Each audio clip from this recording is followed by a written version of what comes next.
Hey guys, this is my review on Cats Don't Dance.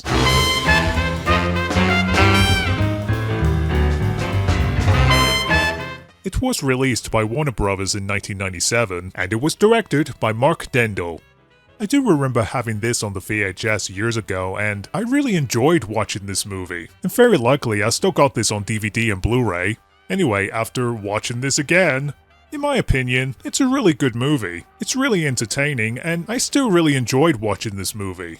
But when the movie came out, it failed at the box office. So basically the movie flopped when it came out. Which is a shame really, because I thought this movie is really good. I really like the story and the animation. Even the animation looks really good, and even the songs are really entertaining. And the music score for the movie is really nice to listen to.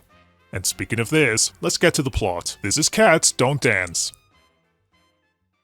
The story takes place in the 1930s, as we see our main character, Danny, played by Scott Bakula, as he travels from his hometown to Hollywood, which is in Los Angeles, as his dream to become a movie star. Hollywood! During Danny's song, he makes a friend with this little penguin named Pudge, played by Matthew Herried, but then we see the love interest, Sawyer, played by Jasmine Guy, who she basically works for the Animal Actors Agency. Danny enters and he comes across these characters, which I'll get to those in a bit, but for the animal casting, they just need a couple of cats, so he chooses Danny and Sawyer. Well, makes sense. Speaking of this, there's other characters like Tilly, played by Kathy Not Jimmy, T.W. Turtle, played by Don Knotts, Cranston, played by Hal Holbrook, and Frances, played by Betty Lou Jerson. Yep, the same voice actress who does the voice of Cruella de Vil from 101 Dalmatians, which is a good surprise.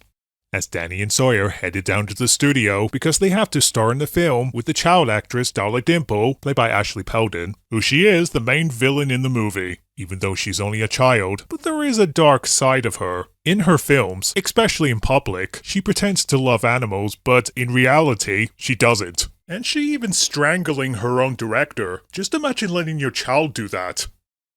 But when Danny interrupts the set by, well, singing, then she calls out her butler Max, played by Mark Dendo, which he's the guy you don't want to mess with. Meow. Very good. Later on, Danny and Pudge, they come across this elephant named Wooly, played by John Rhys Davies, which he is the logo for the studio. Kind of reminds me of the lion from MGM.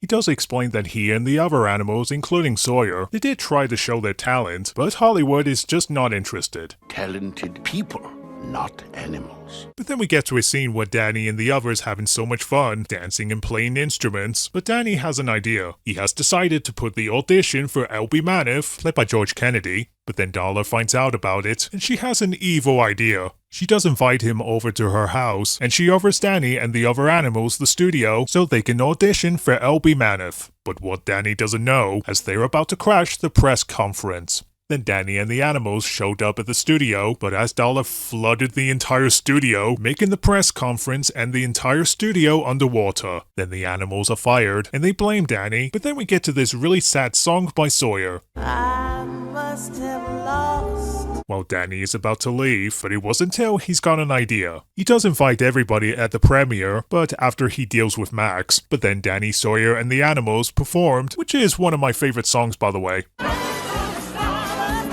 As Darla tries to stop them, but she only makes the show even better, but then she exposes her plan, but through the microphone, so it looks like her career is completely ruined. But then Danny, Sawyer, and the animals have become movie stars. That's nice.